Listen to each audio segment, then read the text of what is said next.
Masalan, oddiy dorilar bor, borilarda 5 gram ukol qilinadi, mol kuyikka keladi, lekin qochmaydi. Og'zini bosh tomonini tepaga ko'tarib, tilini chiqarib aylantirgan xarakteri bor. Mana shuncha dozada dori tarqatib sotmasda. Chorvachilikda semirtirish sirlarini topdik. Biz chorvachilikda rivojlantirish sirlarini yaratdik degan bir ajoyib tushunchalar bor.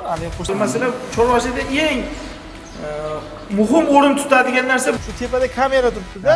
Kameraning vazifasi. Assalomu alaykum aziz yurtdoshlar, aziz obunachilar, hurmatli bizni YouTube kanalimizda ishqibozlari, kuzatuvchilar. Biz xudo xolasa bugungi videolarimizda ko'rib turganimizdek katta fermer xo'jaligidamiz. Bu Farg'ona viloyati Dang'ara tumani 7 kamalak fermer xo'jaligi naslchilik yo'nalishi bo'yicha suhbat davom etadi. Endi bu fermer xo'jaligida mana shunday katta mollarni yetishtirib, nasl olish uchun, sifatli buzoqchalarni tug'dirish uchun Vetco Biotech kompaniyasi mana shu fermer xo'jaligi bilan birgalikda hamkorlikda ishlayapti. Ya'ni o'sha dori-darmonlari, vitaminlari va o'sha emlov jarayonlarini aynan mana shu kompaniya amalga oshiryapti. Vodiy bo'yicha Otavali degan ismli ukaxonimiz bor. Mana shu ukamiz bilan suhbatlashamiz. Fermer xo'jaligini o'sha vet vrachi hamda fermer xo'jaligini rahbari bilan suhbatlashamiz va mana shu joyda bo'lib turgan ishlarni sizlarga taqdim etamiz.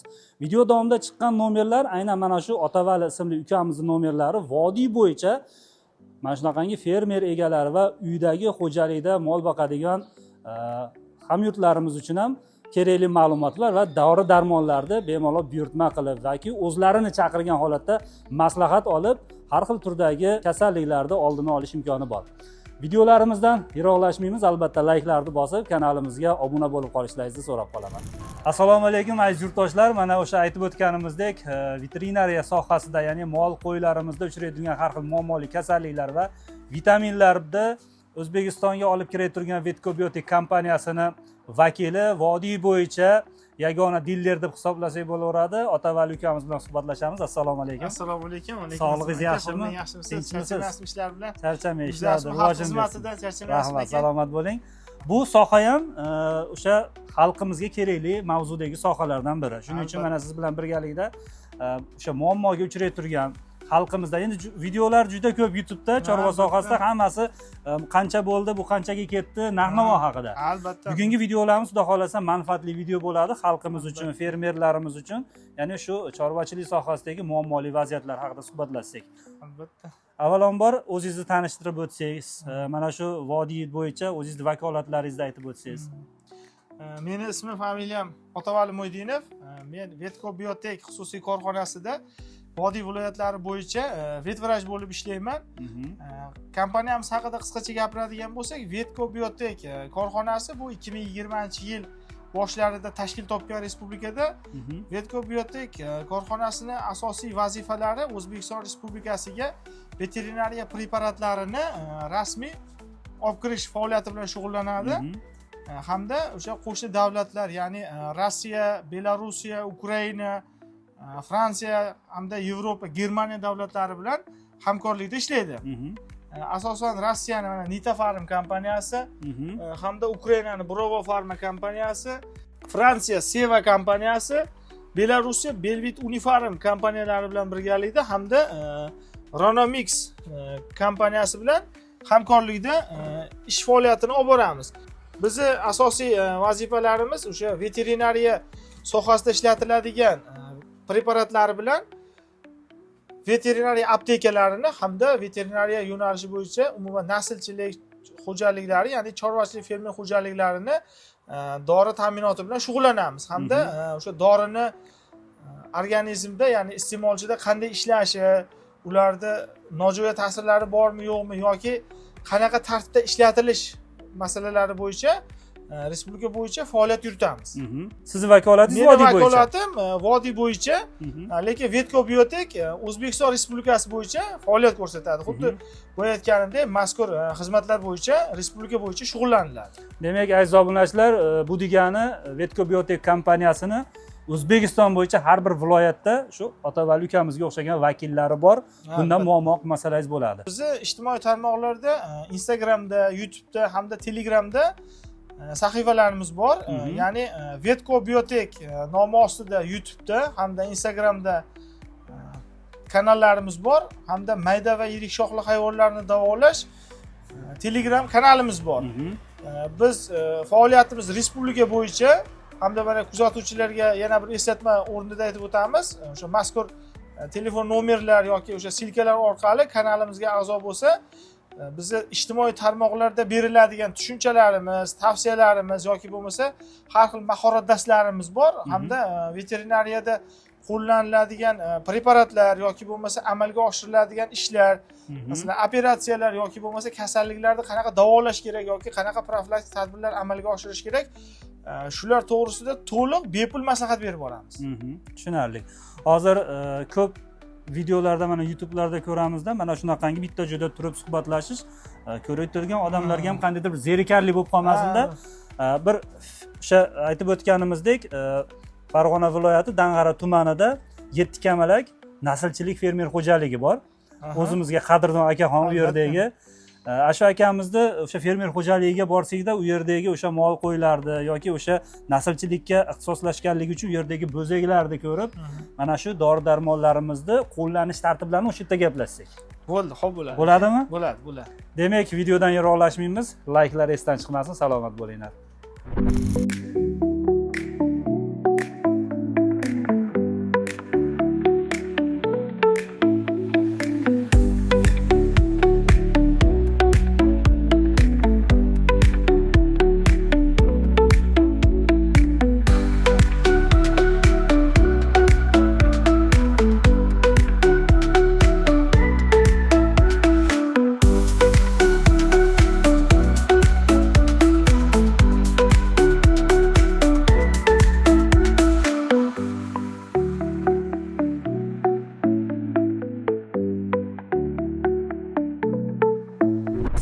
Endi mana shu firmamizda sizni kompaniyangizda qilinadigan o'rni, ya'ni sizni kompaniyangizda o'rni qanday bu yerda?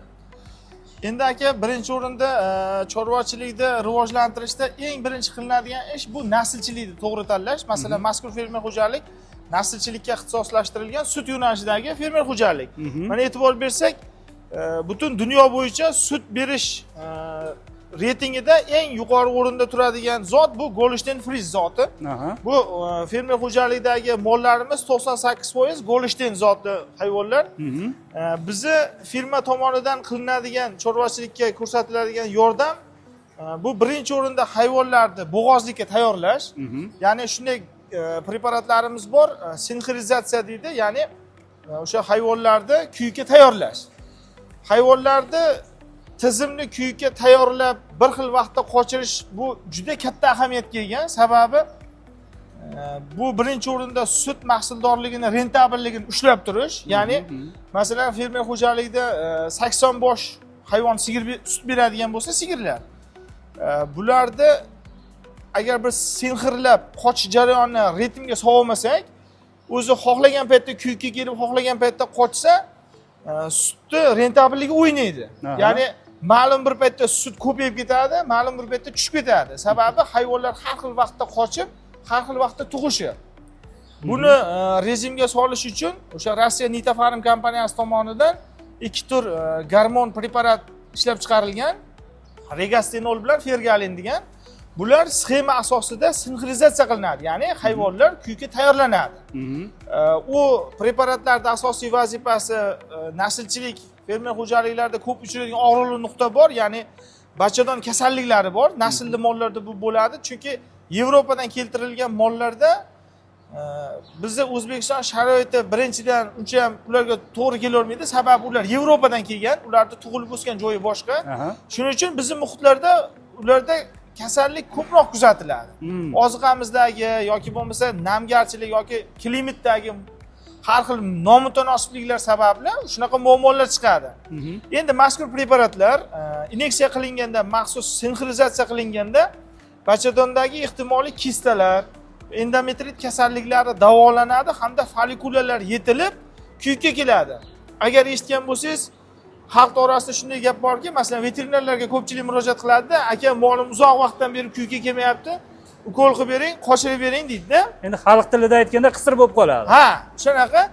Shunda ko'pchilik masalan oddiy dorilar bor, boriladi, 5 gram ukol qilinadi, mol kuyikka keladi. lekin qochmaydi. Buni orqasidan muammo ko'payadi. Ya'ni hayvon egasi e'tiroz bildiradi veterinarga, sen ukol qilib ketding, molni suvni qochirishga tayyorlashga sensizatsiya qilding, mol kuyga kelyapti, sun'iy urug' yoki tabiiy urug'lantirish natijasida ham qochmayapti. Nima uchun degan savol bor.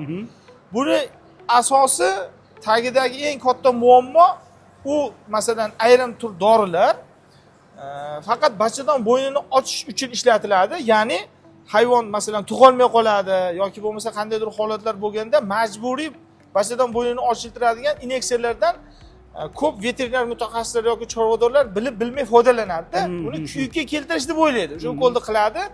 Natijada hayvon haqiqatan real kuyga keladi, lekin folikulyar yetilmasligini hisobiga otalanish jarayoni bo'lmaydi.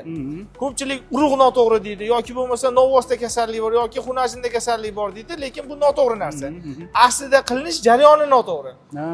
Shuni bartaraf qilish uchun o'sha Rossiya Nitofarm kompaniyasi tomonidan ishlab chiqarilgan gormonlar maxsus sxema asosida ishlatiladi. Bu sxemalari bor. Hozir bu chorvachilik fermer xo'jaligida ham yoki bo'lmasa butun respublika bo'yicha chorvachilik fermer xo'jaliklarida bu haqida tushunchalar, ya'ni o'quv seminarlar o'tkazamiz, qo'llash jarayonini amalga oshirganmiz.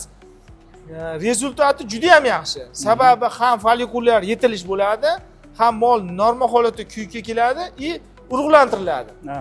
Boyagi gapga qaytadigan bo'lsak, mollarda bir xil tipda, ya'ni bir 15 ta yoki 20 ta molni birdaniga tayyorlab, o'sha bo'g'oz qilib tug'diradigan bo'lsak, birinchi o'rinda sutni ushlaymiz. Biz doimiy yil 12 oy bir xil berilishini ushlaymiz, chunki partiya qilib olamiz, etap ketaveradi. Etap qilib olamiz. Bu birinchi foydasi. Ikkinchi foydasi tug'ilgan buzoqlarni sog'lomligini, masalan, ayniqsa mana vaksinatsiya ishlari o'tkaziladi. Buzoqlarga tug'ilgandan keyin respirator kasalliklarga ishlatiladigan. Asosiy vaksinalarning eng kichkina dozasi 10 millilitrli, ya'ni o'sha 10 ta bosh molga yetadigan, 25 ta bosh molga yetadigan hamda 50 boshga yetadigan bo'ladi vaksinalar. Partiyada. Vaksina shunday narsaki, bir marta ochilgandan keyin tugatish kerak. Bir marta ishlatilganda 12 soatda tugatish kerak. Endi ham bu tarafini ham hisobga olingan holatda agar biz o'shani ritmi yo'lga qo'yib oladigan bo'lsak, buzoqlarimiz deyarli o'sha 3 kun, 5 kun oralig'ida tug'iladi. Bitta partiya masalan 25 ta molni sinxronizatsiya qilib tug'diradigan bo'lsak, 25 ta buzoq tug'iladi 3-5 kun oralig'ida. Ularga qo'llaniladigan nimalar, tadbirlar, ya'ni o'sha veterinariya profilaktik tadbirlari teng ravishda amalga oshiriladi. Yana bitta foyda tarafi shu. Hamda o'sha yana kelajakda bu nimani zanjirda davom ettirish, ya'ni xunajinlarni yetiltirish, yana kuyga tayyorlash, yana qochirish jarayonlari, ritmlari bir xilda bo'ladi. Shuning uchun shu ishlatiladigan preparatlar bular juda ham samarali. Hozir mana ko'pchilik bu nimaga qiziqish bildiradi, ham amaliyotda o'zini isbotini ko'rganligi, natijasini berganligi uchun juda ham talab yaxshi hozirgi kunda. Lekin naslchilik fermer xo'jaliklaridagi eng og'riqli nuqtalardan bittasi bu buzoqlarda o'sha birinchi 10 kunligida respirator kasalliklariga oldirib qo'yishlik. Ana shuni oldini olish maqsadida ham bizning kompaniya tomonidan o'sha vaksinatsiya olib kiriladi. Endi bu bo'g'ozlikda ikkinchi hamda qilinadigan preparatlar. Endi tug'ilgandan keyingi qilinadigan profilaktik tadbirlar ham bor. Buzoq yangi tug'ilgan kunida 10 ga 1 nisbatda deyiladi, oddiy aytadigan bo'lsak, ya'ni birinchi soatda buzoqlarga 10 kilo trivesga 1 litr hisobida sut ichilish kerak. Majburiy tartibda ichilish kerak. Sababi endi bu Allohning bir mo'jizasi. Yangi tug'ilgan organizm hayvonlar, bu odam bo'ladimi, qo'y bo'ladimi, mol bo'ladimi, umuman sut emuvchi jonzotlar immunitetni, ya'ni kelajakdagi immunitetni 50%ni, 50% yuqorisini birinchi og'iz sutida oladi. Ya'ni birinchi soatda oladi. Kompaniyamiz tomonidan o'sha maxsus drenjer olib kirilgan respublikamizga. Bu drenjerlar o'sha buzoqlarga og'iz orqali sut beriladi. Bu fermada ham buni biz muntazam qo'llaymiz. Ya'ni masalan o'rtacha hayvonlar, naslli hayvonlar 37 kilodan 50 kilogacha tug'iladi-da. Tug'ilgan soatda vesi o'lchanadi. Birinchi soat quritilgandan keyin vesi o'lchanadi hamda o'sha vesiga nisbatan onasining og'iz suti maxsus drenjer orqali oshqozoniga yuboriladi. Agar o'rtacha 40 kilo tug'ilgan hayvonimiz 4 litr sutni birinchi soatda ichadigan bo'lsa, bu kelajakdagi o'sha immunitetni 50-55%ni oladi. Mazkur buzoqchalarimiz boya aytib o'tganimizdek tadbirlar amalga oshirilganlar, shularni natijalari, ya'ni onalari sinxirlangan, sun'iy urug'lantirilgan, sun'iy urug'lantirilgandan keyin deyarli bir xil vaqtda tug'ilgan bular hamda profilaktik tadbirlari bir xil davrlarda amalga oshiriladi. Onadan tug'ilgandan keyin birinchi o'rinda respirator kasalliklarga qo'shimcha ravishda tulatrin degan preparatimiz bor. Bu ham Rossiya Nitofarm kompaniyasi tomonidan ishlab chiqarilgan. Tug'ilgan kunida o'sha sut ichirilgandan keyin, belgilangan norma suti ichirilgandan keyin birinchi soatda qilinadi. Ya'ni yangi tug'ilganda 1 soat oralig'ida sut ichirilsa, sut ichirilgandan keyin 1 soatdan keyin tulatrin preparati qilinadi. Tulatrin preparati tarkibi tulatramitsin. Bu respirator kasalliklarga qarshi buzoqda organizmni 15 ga himoya qiladi. Buzoqlar asosan ko'pchilik chorvadorlarga ma'lum birinchi 10 kunligida bo'ladi respirator kasallikka. Endi ma'lum bir dorilar, masalan, respirator kasalliklardan 10 kun himoya qiladi degan tushuncha bor. Lekin bizni kompaniya bu dorini davomiyligini 15 kunga uzaytirgan. Nimaga deyilsa, chunki organizmga dorilar yuborilgandan keyin ularda immunitetini pikka chiqadigan davri bo'ladi. Masalan, 10 kunlik dozali dorilar, 10 kunga ta'sir qiluvchi dorilar eng uchiga chiqqan himoya qilish vaqtlari bu 5-7-kunlarga to'g'ri keladi. 8-9 kunlarga borib immunitet pastlash yuzaga keladi. O'sha paytni ham hisobga olib, ya'ni o'sha davrlarda respirator kasalliklarni yuqtirib olmasin degan nuqtai nazarda 15 kunlikka cho'zilgan. Ya'ni eng pikka chiqqan davri, ya'ni organizmni kasallikdan himoya qiladigan eng yaxshi davri bu 10-12 kunlarga to'g'ri keladi. Agar shu kunlardan buzoqlarimiz o'tib olsa yaxshi. Undan keyin respirator kasalliklar yuqmaydi. Bularga o'sha birinchi soatdan keyin tulatrin qilingandan keyin 3-5-kunligida ferran degan preparatimiz bor. O'sha ferran preparati qilinadi. Bu asosiy tarkibi temir moddasi. Ko'pchilik yaxshi biladi, temir moddasini hayvonlar faqat yoshlik davrlarida o'zlashtiradi. 3 oylik, 5 oylik davrlarda yaxshi o'zlashtiradi, undan keyin o'zlashtira olmaydi. Yevropadan keltirilgan mollar yoki ular bolalari og'zini bosh tomonni tepaga ko'tarib, tilini chiqarib aylantiradigan xarakteri bor.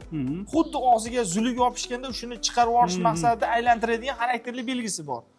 Ko'pchilik savol beradi, bu nima kasallik, qanaqa kasallik deb. Bu o'sha organizmda temir, sink, selen, misni yetishmasligida xuddi shunaqa holat yuzaga keladi. Endi buni u paytda davolash ancha mushkul ish.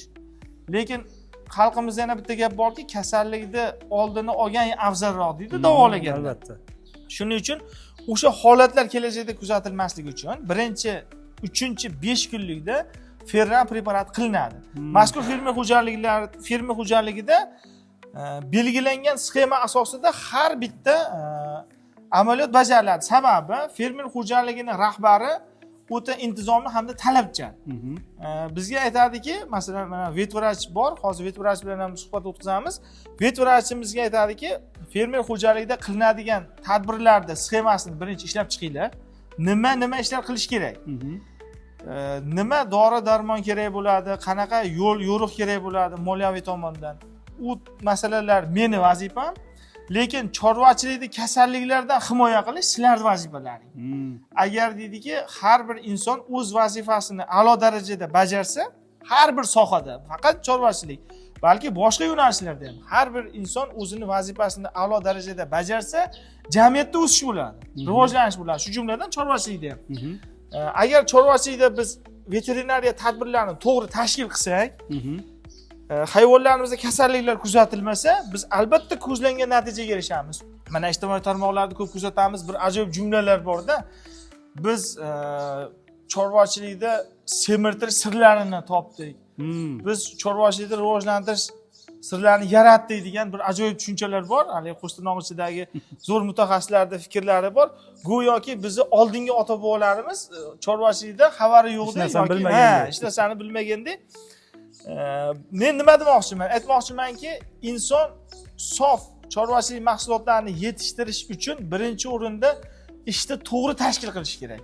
Ya'ni hozirgi kundagi ishlatiladigan masalan turli xil preparatlar bor, gormonal preparatlar bor yoki oziqobop qo'shimchalar bor, intensiv deydi hozir zamonaviy tilda. Ularni o'ylab hisob-kitob qilib ishlatib ko'rish kerak. Masalan, bizning xo'jalikda yoki biz ishlaydigan shu masalan rahbarlar ko'p ta'kidlaydiki bizga shunday narsalarni ishlatinglarki, kelajakka noto'g'ri ta'siri bo'lmasin. To'g'ri, mahsuldorlik yaxshi bo'lsin, chorvamiz kasalliklardan himoyalansin, xoli bo'lsin. Lekin biz masalan mana shu fermer xo'jaligida ishlab chiqariladigan go'sht, sut mahsulotlari bular asosan baribir har bir go'sht, sut mahsulotlari aholi iste'moliga chiqadi. Shuning uchun rahbar bizga ko'p qattiq talab qo'yadiki, ishlatiladigan narsalaring kelajakda aholiga sog'lom turmush tarziga noto'g'ri ta'sir ko'rsatmasin deb ko'p talab qo'yadi. Bizni kompaniya tomonidan olib kiriladigan dori vositalari yoki ishlatiladigan qishloq xo'jaligida ishlatiladigan preparatlarimiz bular sof, ya'ni bular ichida hech qanaqalik intensiv semirtirib yuboradigan yoki bo'lmasa bir qo'pol qilib aytganda kechirasiz, suyagini buzib yuboradigan narsalar yo'q. Hammasi tabiiy ingrediyentlardan tashkil topgan hamda faqat o'sha kasalliklardan himoya qilinadigan, moddalar almashinuvini rostlaydigan, ya'ni o'sha me'yorida amalga oshiriladigan preparatlar hisoblanadi. Tushunardik. Hozir mana shu kichkina bo'zaychalarimizni o'sha siz aytgandek tartibda tarbiya qilinadigan bo'lsa, o'sha aytilgan ko'zlangan natijani olishimiz mumkin. Ko'zlangan natijani bemalol olishimiz mumkin. O'sha masalan eskitdan ota-bobolarimiz mana chorvachilik bilan shug'ullanib kelgan, ular faqat tabiiy narsalar bilan, tabiiy vaqtlarga amal qilib, masalan, chorvachilikda eng muhim o'rin tutadigan narsa bu rejim. Agar hayvonlar o'sha maxsus emlamalar bilan, vaksinatsiyalar bilan vaqtida emlanib turilsa, hamda oziqasiga yaxshi e'tibor berilsa, hayvonlarda deyarli muammo kuzatilmaydi. Agar qandaydir travmatik holatlar yuzaga kelib qolmasa, lekin tabiiy kasalliklar uchrashi kam hamda go'shtini yoki bo'lmasa bundan olinadigan nasllar yoki chiqadigan sut mahsulotlarining sifati me'yorda bo'ladi. Yaxshi. Hozir mana butun o'sha fermer xo'jaliklarga o'zingizning kompaniyangizda qilinadigan mehnatlarni aytib o'tdingiz. Ha. Endi misolchi mana hozir bizni ko'rib turgan obunachilarimiz ko'pi oddiy aholi, uy xonadonida o'sha 10 tagacha mol qo'y boqadigan insonlar. Shunaqangi insonlarga qanaqa xizmatlarimiz bor? Viloyatlar bo'yicha bir tashkil etilgan bir xodimlar bormi, mutaxassislar? Bor, juda ham o'rinli savol berib o'tdingiz. Bizni Vetkobiyotek kompaniyamizda rahbari, ya'ni o'sha kommersiy direktor deydi, savdo bo'limining rahbari hozirgi ayniqsa oxirgi 2 yillikda hududlar bo'yicha, ya'ni respublika bo'yicha o'quv seminarlar tashkil qilg'izyapti.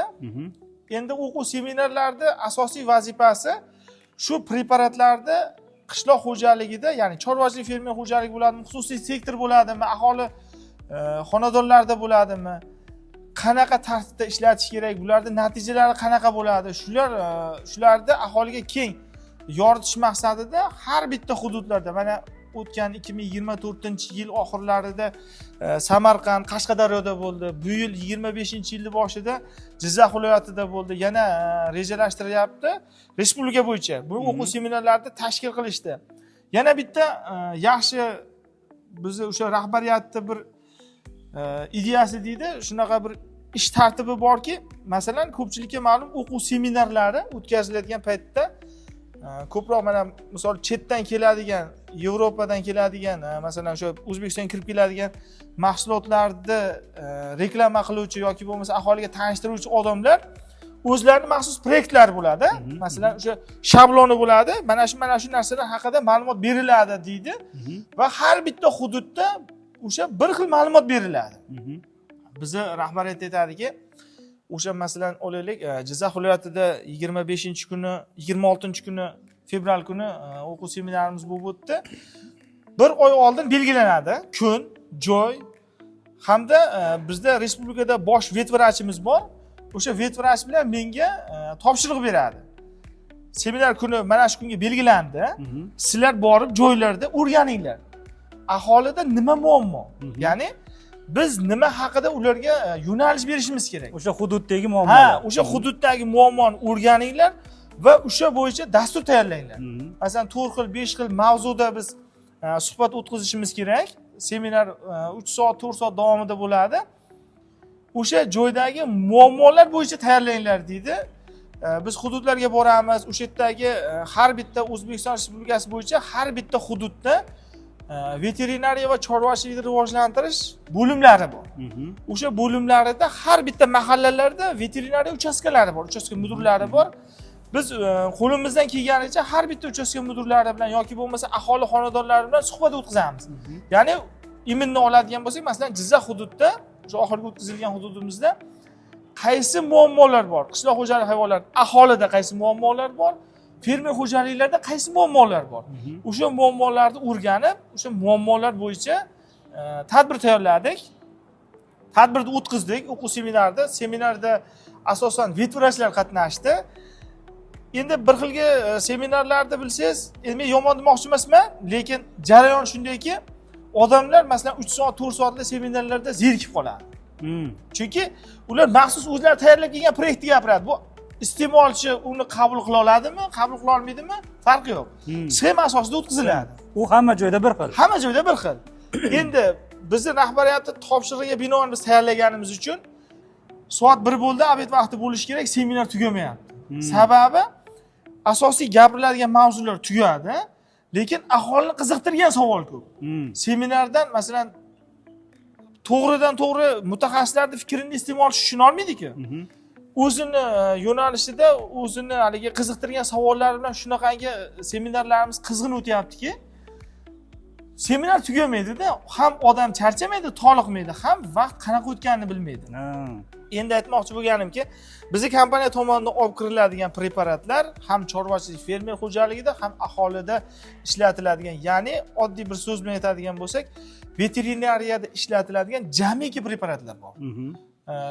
Masalan, gijjasizlantirishdan tortib, ya'ni o'sha qo'tir kasalliklari deyiladi, dermit kasalliklari, o'shandan tortib vitaminlar, antibiotiklar yoki o'sha kerak bo'lsa oziqobop qo'shimchalar bor hamda jihozlar ham bor, veterinariya jihozlari. Boya aytib o'tdim suhbatni o'rtasida maxsus drenjer orqali sut ichirishimiz kerak. Hatto shu drenjerlarni ham olib kirgan. Hamda mana o'tgan yil avgust oyida, ya'ni 2024-yil avgust oyida Rossiya Saratov o'lkasiga bordik. Ya'ni Nitafarm kompaniyasining bosh ofisiga. Biz aytga borib, preparatlar qanaqa tartibda ishlab chiqariladi, ertagi sharoitlar qanaqa, ular haqida tanishish uchun bordik. Hamda bir narsani men guvohi bo'ldimki, birinchi o'rinda GMP deydi, texnologiya asosida ishlab chiqarilayotgan dorilar, Nitafarm kompaniyasining dorilari, hamda har bitta tur ishlab chiqarilgan doridan maxsus laboratoriyaga olib qo'yilar ekan. Ya'ni seriya o'sha laboratoriyada saqlanar ekan. To ishlab chiqarilgan kundan boshlab srok godnosti deydi, yaroqlilik muddati tugab, undan 5 oy o'tguncha o'sha maxsus kontrolni laboratoriyada turar ekan. Sababi o'sha Nitafarm kompaniyasi masalan O'rta Osiyo xalqlari bo'ylab yoki bo'lmasa dunyo bo'ylab tarqatadigan preparatlarida qaysidir bir hududlarda aholidami yoki chorvachilik fermer xo'jaligidami muammo chiqib qoladigan bo'lsa, kontrolni laboratoriyada solishtiradi. Shunaqa imkoniyati bor ekan. Solishtirilar ekan, muammo nimada? Agar saqlanish tartibida bo'ldimi yoki serionni ishlab chiqarishda bo'ldimi, hatto shungacha oydinlik kiritib beradigan darajada imkoniyat bor ekan. Demak, bu degani bu kompaniyaning mahsulotlari bilan bemalol biz ishlasak bo'laveradi degan tushunchaga keladi. Shuning uchun sifatlilik darajasi yuqori. Sifatlilik darajasi yuqori hamda shu darajada nazoratda ekanda. Shuning uchun men mana kuzatuvchilarga yoki bo'lmasa mana biz bilan hamkorlikda ishlaydigan odamlarga dori masalalari bo'yicha bemalol tavsiya qila olaman. Sababi shu darajada transportirovka ham nazoratda hamda uni ishlatilishi, organizmga iste'molga ishlatilishi ham nazoratda ekan. Dorini ishlab chiqarib turib, mana dori, mana shuncha partiya, mana shuncha dozada dori tarqat sotmasda talabdan kelib chiqib, ya'ni iste'molchi nimaga ehtiyoji bor, ehtiyoji qondirilgandan keyin o'sha yetkazib berilgan mahsulot qay darajada ishlayapti.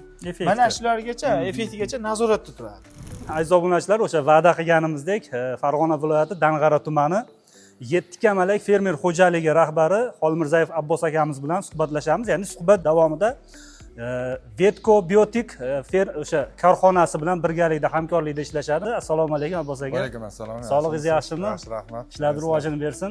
Rahmat. Mana o'sha aytib o'tganimizdek, hamkoringizni qilinayotgan turgan ishlari haqida, siz bilan bo'layotgan turgan hamkorlik haqida suhbatlashsak.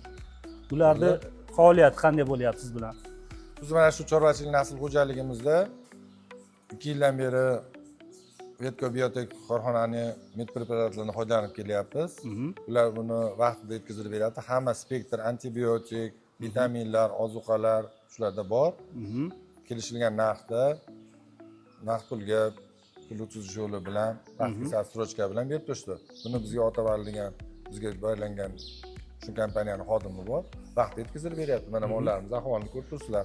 Hammasi vaqtida rivojlangan. Doktorimiz buyurtma beradi. Buyurtmaga asosan vaqtida olib kelib beriladi. Ishlash yaxshi, natijalar yomon emas. Hammasi yaxshi. Bu o'sha Otavali bilan hozir suhbatlashib o'tdik. Mana shu Otavali ukamiz o'sha Farg'ona vodiysi bo'yicha diler hisoblanadi. Mana shu kompaniyamizni asosan hozir mana sizda naslchilik yo'nalishi bo'yicha ekan, yo'nalishingiz. Naslchilik yo'nalishi.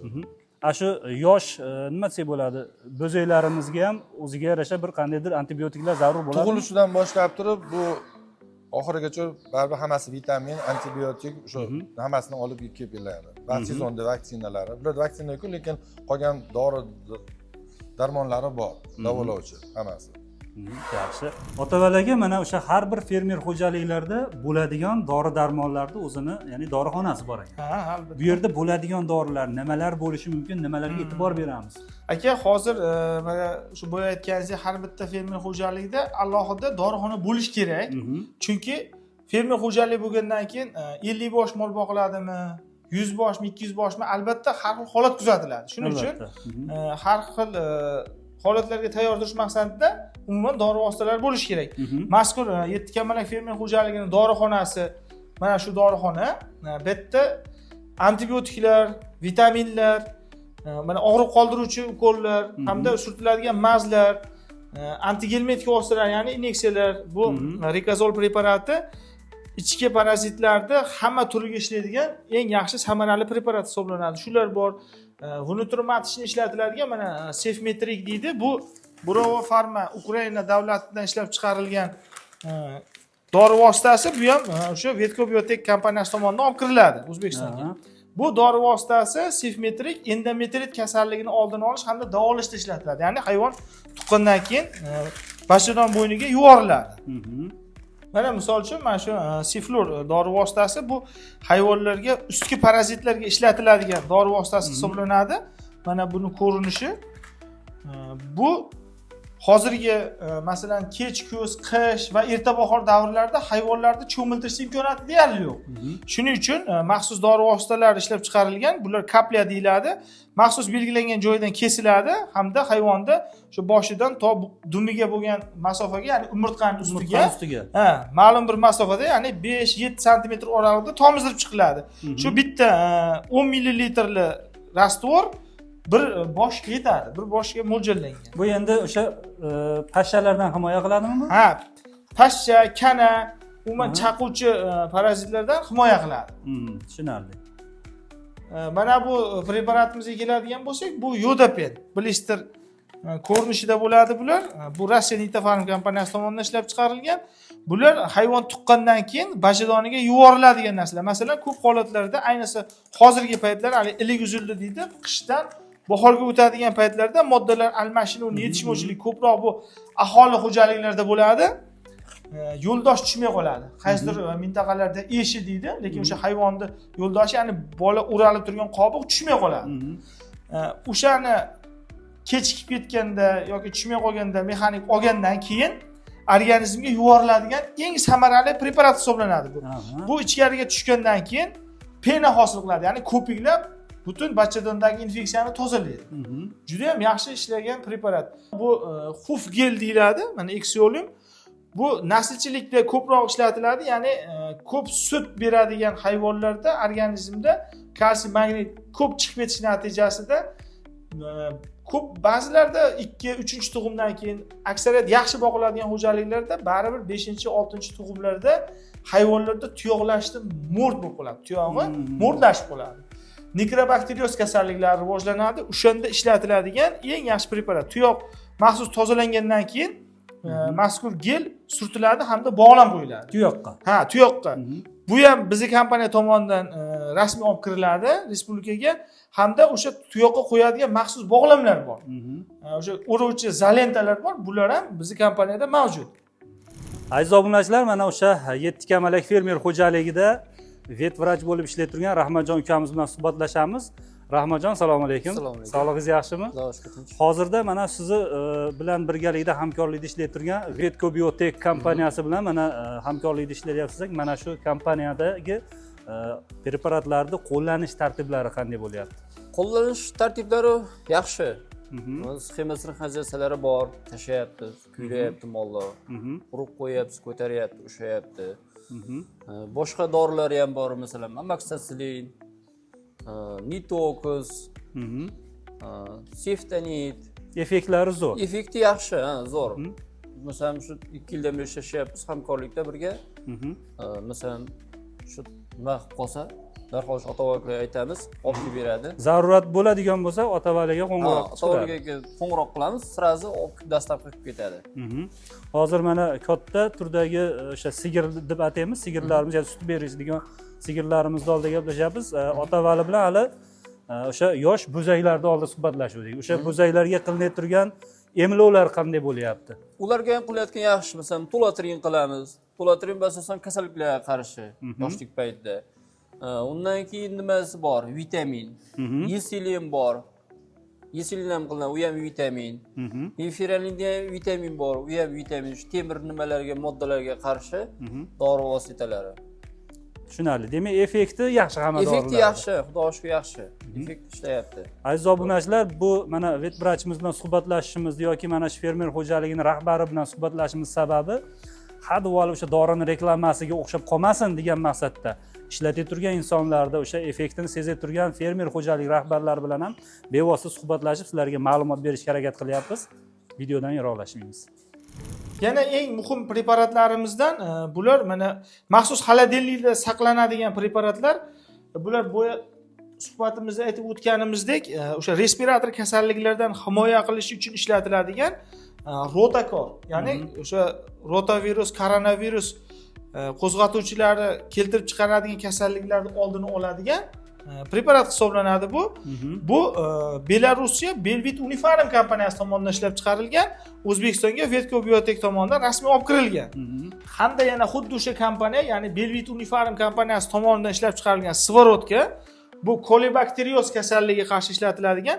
Bu kolibakterioz kasalligi yosh buzoqlarda dushmani desak ham bo'laveradi, ya'ni mahalliy tilda ichket kasalligi deydi. Bu naslchilik fermer xo'jaliklarida eng katta zararga olib kelib ketadi. Ya'ni naslchilik fermer xo'jaliklarini o'zi asosiy kelajagini buzoqlar belgilab beradi. Agar buzoqlarni biz sog'lom yetishtirib olsak, ya'ni o'sha 15 kun, 20 kunlikda o'tkazib olsak, undan keyingi natijalar, ko'rsatkichlar yaxshi bo'ladi. Kuyga tayyorlash uchun ishlatiladigan preparatlar bu mana Fergalin. Bu preparat boya aytganimizdek sinxirlash uchun, ya'ni hayvonlarda teng kuyga keltirish uchun sinxrizatsiyada ishlatiladigan preparat. Bu aynan o'sha fermerlar uchun ekanda bu. Fermerlar uchun ham, hamda aholi xo'jaliklarida masalan uzoq vaqt qochmayotgan, u sun'iy urug'lantiriladimi, tabiiy urug'lantiriladimi, lekin qochmayapti, hayvon kuyga kelyapti, urug'lantirish amalga oshirilyapti, lekin qochmayapti. Unda kista bor yoki bachadonida qandaydir infeksion kasalliklar, muammolar bor. O'shalarda ishlatiladi bu preparat. Hamda yana bitta eng asosiy preparatlarimizdan bittasi bu Coglavax. Bu Coglavax vaksinasi Fransiya Seva kompaniyasi tomonidan ishlab chiqarilgan. Bu enterotoksimik kasalliklarga, ya'ni o'sha tuproqdan yuquvchi infeksiyalar deydi. Klastridiozlar oilasiga mansub infeksiyalar qo'zg'atadigan kasalliklarda ishlatiladigan maxsus preparat. Bu preparat ayniqsa hayvonlarda emfizematik karbinkula deydi, ya'ni emkar. Agar oddiy aytadigan bo'lsak, qorason kasalliklari bor, qo'ylarda bradzot kasalliklari bor. Tuproq infeksiyalaridan yuquvchi kasalliklarda ishlaydigan eng yaxshi preparat. Buni bitta yaxshi xususiyati davolash xususiyatiga ham ega. Masalan, bitta xo'jalikda boya aytib o'tgan infeksiyalarga xos kasalliklar kuzatilsa, o'sha xo'jaliklardagi boshqa tur hayvonlarga ham bemalol qo'llasa bo'ladi. Bu juda ham yaxshi preparat hisoblanadi. Yana bitta narsaga biz alohida e'tibor berishimiz kerak. Xo'jaliklarda masalan buzoqlarda ichi o'tib kasalliklar kuzatiladigan bo'lsa, birinchi o'rinda biz uni qaysi kasalligini aniqlab olishimiz kerak. Sababi uni agar biz zudlik bilan aniqlab muolajani amalga oshirmasak, muammo ko'payadi. Shuning uchun mana bunday maxsus testerlar bor. Bu testerlar o'sha boya aytgan kasalliklarimiz, ya'ni respirator kasalliklarda ularda ham oilalar bo'ladi-da, yo'nalishlar bo'ladi. Masalan, koronavirus, rotavirus, shunga o'xshash turli xil oilalari bor. Mana bu maxsus test, bu o'sha hayvon tezagidan suyuqlik olinadi, maxsus o'zini pipetkasi bor. Shu pipetka orqali olinadi-da, rastvorda hamda mana shu joyga tomizdiriladi. Har bitta kasallik oilasiga mansub bitta sezuvchi ingrediyentlar bor. Tomizdirilganda qaysi kasallik bo'ladigan bo'lsa, mana shu yerda ikkinchi qizil belgi chiqadi. Masalan, rotavirus oilasiga mansub viruslar bo'lsa, rotavirus deb belgilanadi yoki koronavirus bo'ladigan bo'lsa, koronavirus belgilanadi. Biz qaysi kasallik qo'zg'atuvchisi borligini aniqlab olsak, davolash yo'nalishimizni aniq belgilaganimizdan keyin natijamiz 85-90% yaxshi bo'ladi. Mazkur xo'jalikda qilingan ishlardan yana bitta eng samaralisi bu mazkur doska. Bu ko'pchilikda savol tug'ilishi mumkin, bu doska nimaga qo'yilgan? Bu doska shunday vazifa bajaradiki, fermer xo'jaligida masalan buzoq boquvchi bor, mollarga o't soluvchi bor, hammani o'zining vazifasi. Ha, hammani o'zining vazifasi bor. Shu xodimlar qayerda qanaqa o'zgarish ko'rib qolsa mollarda veterinarga murojaat qilish kerak bo'ladigan bo'lsa, uni telefon qilib yoki borib kelish shart emas. Muammo masalan chesloni yozadi, cheslon yoziladida molda nomer yoziladi. Inventar nomeri yoziladi. Masalan, mana 95-750 ola mol urug'lantirish kerak. Ya'ni kuyga kelgan molda yozib qo'yadi. Hamda izoh. Bu yerga doktor qilgan ishini yozadi. Agar urug'lantirgan bo'lsa, ikkita pitlichka qo'yib qo'yadi. Mana yana yozilyaptiki, tuyoq oldi o'ng. Yozib qo'yadi, masalan, ko'rib qoldi, shuni yozib ketadi. Hamda doktor o'shani agar tozalab licheniyasini qilsa, belgilab qo'yadi. Bu kunlik ishlar, masalan, rahbar kelgan paytida, xohlagan paytda ko'rib nazorat qilish mumkin. Yana eng e'tiborga molik joyi bu fermer xo'jaligida, jamiki fermer xo'jaliklarda agar oddiy xo'jalikda ham yuritilsa yaxshi bo'ladigan narsa bu daftarlar. Ya'ni qilinadigan ishlarda ro'yxatga olish daftarlari bo'ladi. Masalan, mana olaylik, fermer xo'jaligida o'sha sigirlarning sun'iy urug'larini qayd qilish jurnali, hayvonlar, kasal hayvonlarni qayd qilish jurnallari, kasallik turlari ko'pda, har bitta qilinadigan ishlar ko'p, veterinariya tadbirlari ko'p. Har bittasini alohida agar nazoratga oladigan bo'lsak, ertaga shu ritm to'g'ri ketishida, ya'ni o'sha sxema asosida ish tashkil qilinishda eng katta yordam beradigan narsa mana shu daftarlarni yuritib olish kerak. Otaval aka, mana ancha ma'lumotlarga ega bo'ldik. Endi bitta yakuniy savolim bor sizga. Bemalol aka. Har bir inson o'z sohasini yetuk mutaxassisi bo'lib yetish uchun nima qilish kerak? Aka, avvalo o'zini sohasida yetuk mutaxassisi bo'lishlik uchun mana agar e'tibor bersak, shu tepada kamera turibdi-da. Kamerani vazifasi nazorat qilish. Masalan, bu fermada mexaniklar bor, sut sog'uvchilar bor, doktor bor, kim, hamma odamning o'zining vazifasi bor. Shu kameradan hadiksiragan maqsadda qaysidir ma'noda hamma o'zining ishini to'g'ri bajaradi. Agar har bir odam, nafaqat veterinar, har bir soha vakillari o'zini kunlik, har soniyalik holatlari yozib borilayotganligini, ya'ni Alloh tomonidan har bitta narsa nazoratdaligini va oxirida har bir qilingan ishi uchun javob berishligini agar qalban his qilsa, har bir inson, har bir soha vakili, shunda jamiyatda o'zgarish bo'ladi hamda har bir inson o'zini mutaxassisligini a'lo darajada bajarishga harakat qiladi. Agar shunga iymon keltirib, shuni qalban his qiladigan bo'lsa. Va hattoki shuni aytib o'tishimiz mumkinki, hatto kommentariy yozadigan odam. Agar kommentariy negativchilar sizlarda aytayapti. Agarki kommentariy yozadigan odam ham, masalan, kimgadir qiziq emas tema, videoni ko'ryapti, kimgadir qiziq emas. Uni interes emas. Uni o'tkazib yuborish kerak. Uni alohida ochib, vaqt ajratib, yozib, yomon negativ so'z yozmaslik kerak, chunki har bir minut uchun oxirida javob beriladi. Shuning uchun eng katta narsani biz shunga qaratishimiz kerak ekan. Tushunarli. Demak, Alloh kuzatib turganini hammamiz qalbdan albatta his qilsagina ishlarimiz ham yaxshi bo'ladi, negativchilar ham o'ylabroq yozasizlar. Otaval aka, sizga ham katta rahmat aka. Ishlaringiz rivojini bersin. Rahmat. Aziz obunachilar, manfaatli bo'lgan bo'lsa albatta layklarni bosish, kanalimizga obuna bo'lish esdan chiqmasin. Salomat bo'linglar.